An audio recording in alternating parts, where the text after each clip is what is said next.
So what we looking at here is a small model of Eratosthenes' experiment on a flat Earth. What can we conclude from this? That this experiment can be reduplicated on both models.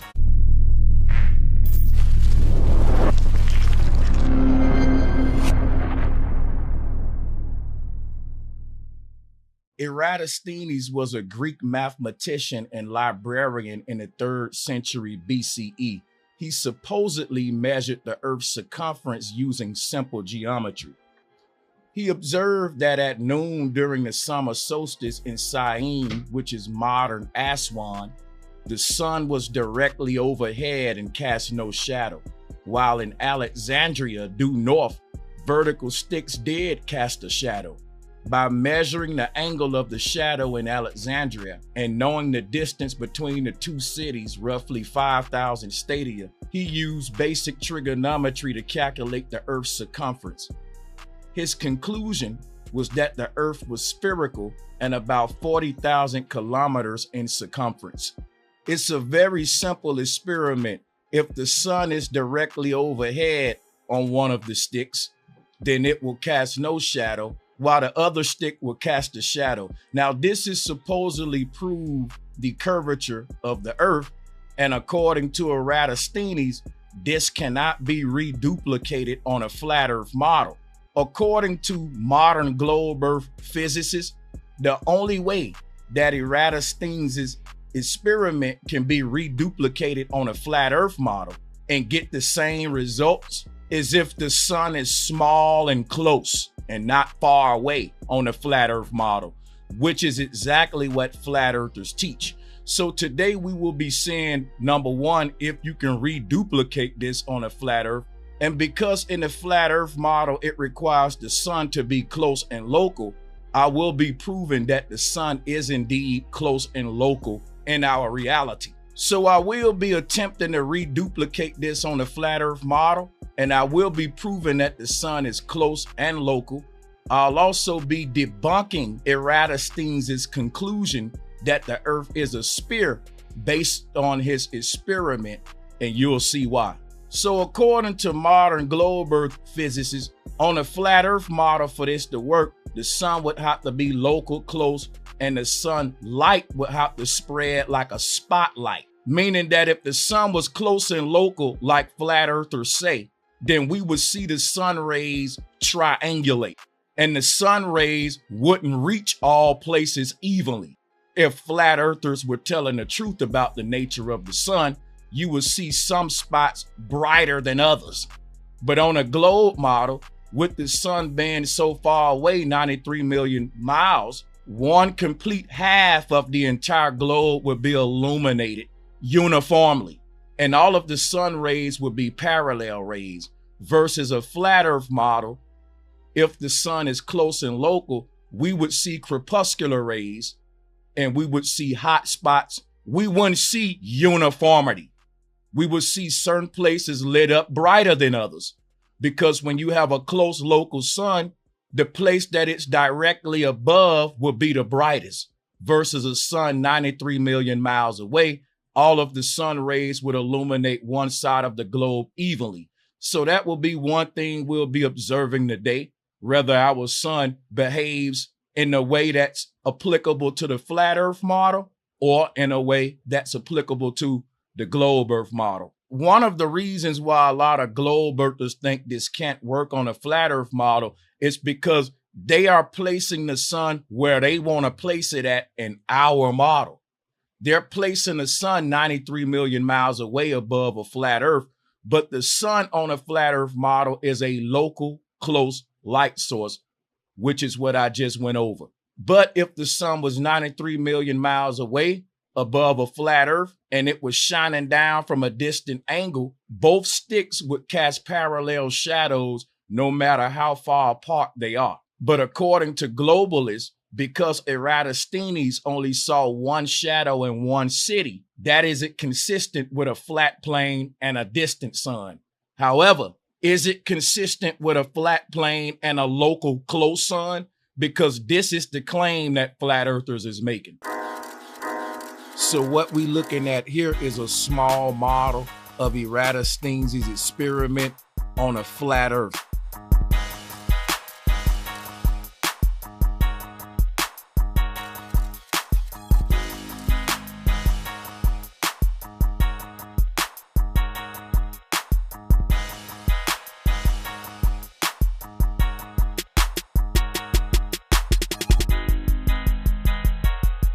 This is just a dry erase whiteboard. I taped 2 highlighters onto it. I cut off all the lights in the room. And I got a bright light to be my sun. And then I put it into position directly overhead one of the sticks. As you can see on this flat Earth model of Eratosthenes' experiment, the highlighter that has the sun directly overhead isn't casting a shadow, but the other one is.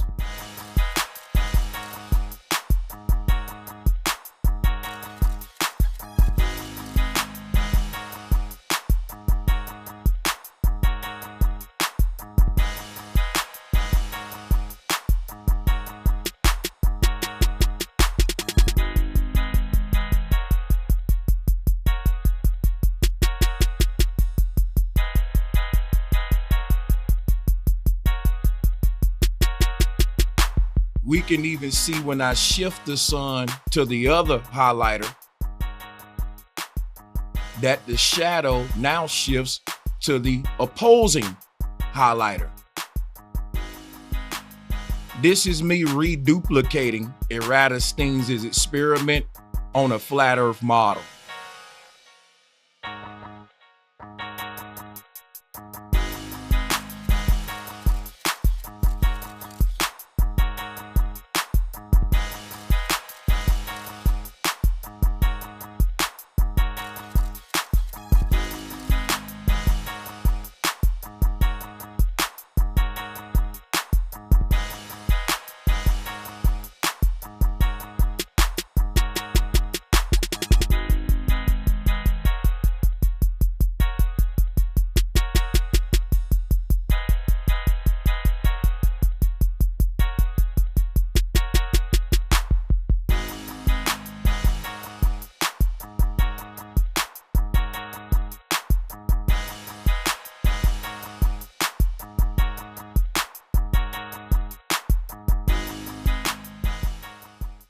Remember what we said earlier.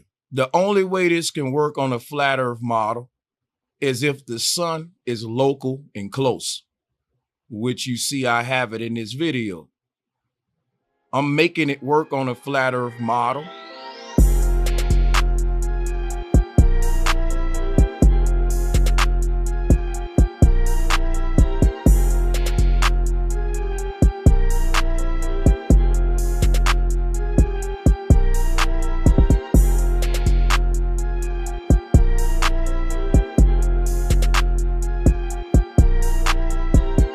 Eratosthenes' experiment had nothing to do with the Earth curving. It had everything to do with the sun being close over a flat plane and the sun acting like a localized spotlight, dispensing crepuscular rays just like a spotlight, and you can trace these rays back to a very close sun.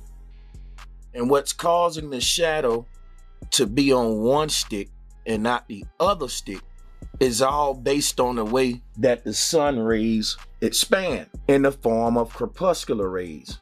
For example, if the sun is directly overhead, then those sun rays go straight down and they are in alignment with the stick that it's under. So you won't get a shadow casted around the base of the stick in any direction, because if there was a shadow at all, it will be directly beneath the stick itself here at the bottom, based upon the positioning of the sun. So all of the sun rays that would be blocked and create a shadow are being hidden by the stick itself because of this alignment.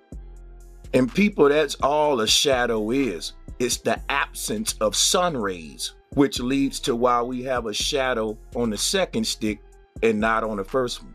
Because the sun is not directly overhead on this stick, then as the sun rays expand from the sun's position here, which would be Aswan, and this would be Sain, the sun's rays, the way that they are angled as they travel to Sain from Aswan, they would actually be blocked by the front of the stick versus the very top of it here. So the sun rays that are coming down vertically are being blocked, casting a shadow underneath the stick that you can't see. The reason you would get a shadow on this one is because the sun is not directly overhead on this stick and we're on a flat earth. So if the sun is here and the rays are angling in this direction, then the front of this stick is gonna block those rays. And what is a shadow? It's simply the absence of sun rays. So if you can think about the size of the stick, all of the sun rays that's being blocked by the stick based upon their angle, the absence of all those rays that's being blocked will create this dark spot on the ground here that we call a shadow, which is simply an absence of the sun rays. And they are absent again. This stick is blocking them. When the sun gets directly overhead on this stick, there will be no shadow here. Just like I demonstrated in my experiment when I recreated this on the flat earth, when I moved the light back and forth from each side. So this has nothing to do with the earth curving. It has everything to do with the earth being flat and the sun acting as a localized spotlight that is close and where we actually see it at.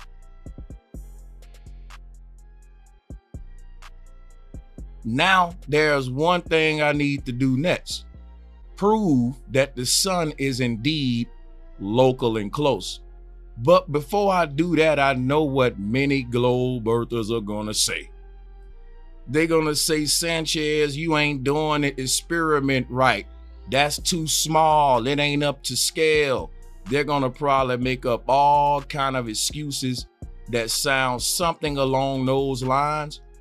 So what I decided to do was just show you a professor reduplicating this same experiment on a globe earth model at an even smaller scale. I just want to dot my I's and cross my T's so that there will be no excuses. So we can see how the sun illuminates different parts of the earth by looking on this globe. Now, if you look really carefully, I think you can see a shadow right there of that post. But if we were in Puerto Rico, up would be straight toward the sun. What can we conclude from this? That this experiment can be reduplicated on both models. But here's where the shit hit the fan.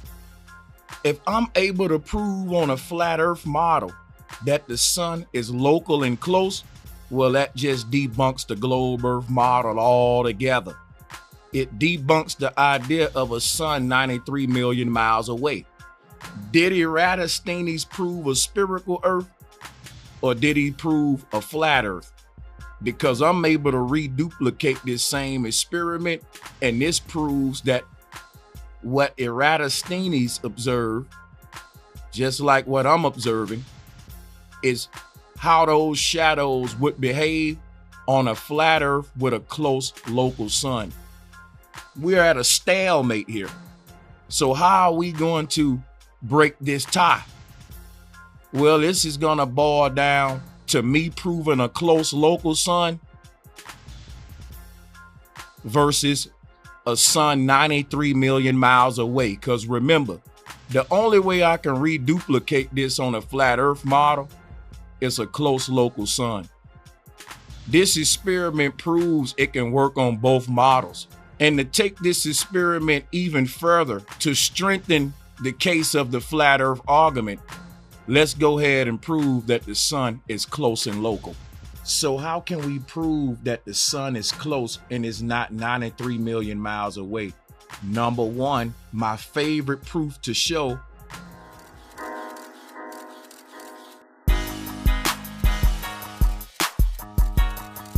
Here are pilots flying above the sun.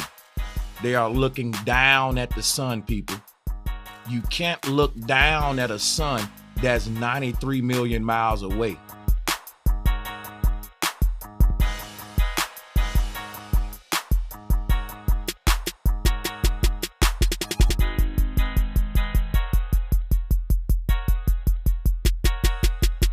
If you are still doubting that that's the sun that they're flying above, let's observe this phenomena from the ground. Here is an image right here of the sun passing overhead, and as it's passing, it's moving through the clouds. If you observe this image, you have clouds in front of the sun and behind it. The clouds aren't 93 million miles away, people. So the sun can't be if it's within the clouds. The ancient Hebrews said that the sun is indeed where we observe it at. If you still having problems wrapping your head around this, here is a mountain climber hiking above the sun. You got to keep in mind, right? When this mountain climber was on the ground, he was looking up at the sun. When he climbed the mountain, he started looking down at the sun. Tell me how you can climb a mountain and look down at the sun, people, if the sun is 93 million miles away.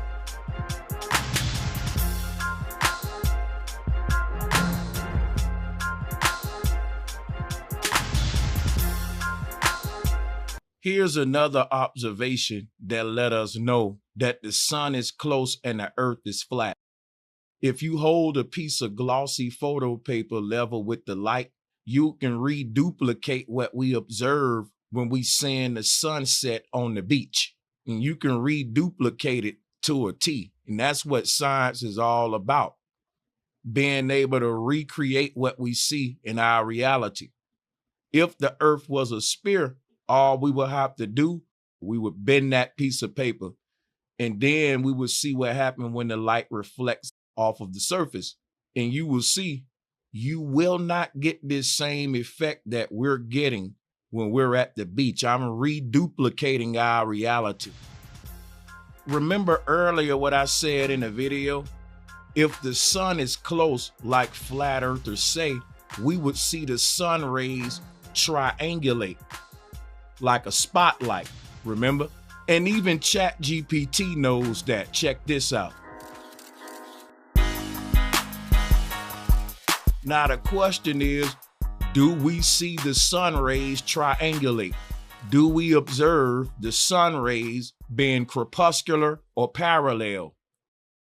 This image right here proves that the sun rays are indeed crepuscular rays, and that you can trace those crepuscular rays back to the source of the light that is emitting them. If you think that those sun rays you looking at is going to a sun that's 93 million miles away, you failed geometry class. Remember now what we said earlier in the video. On the flat earth model, the sun rays wouldn't be consistent. They would be inconsistent.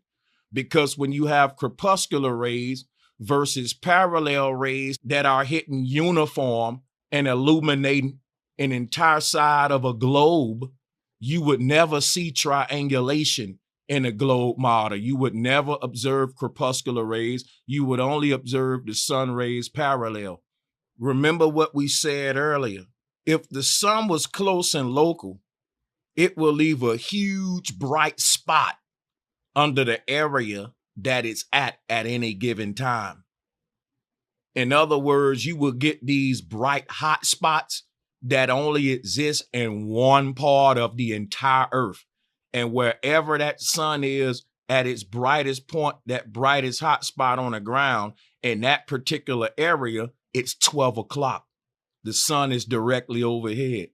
So if you observe the image on the screen, you will see this big, bright hot spot right beneath the sun. And the hot spot is only as wide as the sun's rays are expanding outward.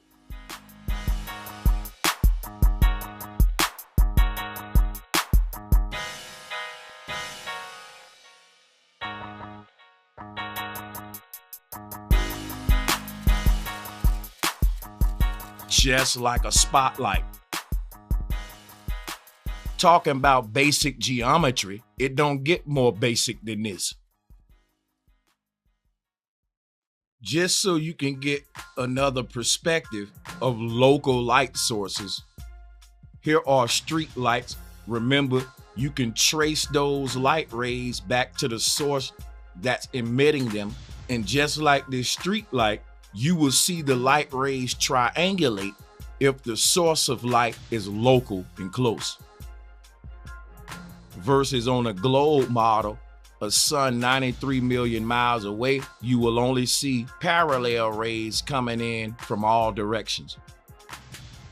Remember how we would observe the sun on a flat earth model if it was local and close. Its rays would hit the earth inconsistent. It wouldn't be uniform. It'll be hot spots in certain areas. The areas that the sun are close to at that moment will be the brightest. That would only be true if the sun is close and local over a flat earth. And as we can see in this image right here, the main rays of the sun that's expanding are all casting their own hot spot as they land in one single location on the entire earth. You would never see the sun rays triangulate and cast a single bright hot spot in one particular city in one location on earth if the sun was 93 million miles away. You know that the further you move a flashlight away from the wall, the bigger that the triangle's base will expand when you talk about how light projects. Imagine the sun being 93 million miles away. You would never see this kind of triangulation. If you think you will, again, you fail geometry. We're proving that the sun is local and close. The sun is so local and close, it's only 12 o'clock for you when the sun is directly above your head. As the sun moves away from you, noon passes. The sun is the hour hand of a clock and the moon is the minute hand. And the earth is a well-crafted timepiece. And just another bonus fact, the Egyptians knew that the sun was close as well. This symbol of Aten, many people interpret this as the sun disk. On an astrological level, this symbol can be interpreted as crepuscular rays coming from a local sun. And here is some of my very own footage that I recorded when I was in San Diego. This right here is a very bright sunspot. You got to keep in mind this sunspot is only in one particular location on Earth. You can't get this from a sun 93 million miles away.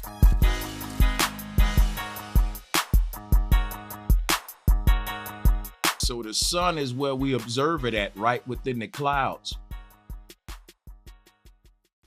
This is one of my favorite ones right here. Observing the sun directly over the stationary flat earth from a dog cam. We up about a couple 100,000 feet on this image right here. And what you can observe is a bright sunspot directly beneath the sun. The sun can't be 93 million miles away, leaving a spot in this one particular location on Earth. This is a local light source, and you can even see by the triangulation of the rays from this angle that we still get crepuscular rays even from this height because the sun isn't 93 million miles away. So I've just pointed out so many observations that prove that the sun can't be 93 million miles away.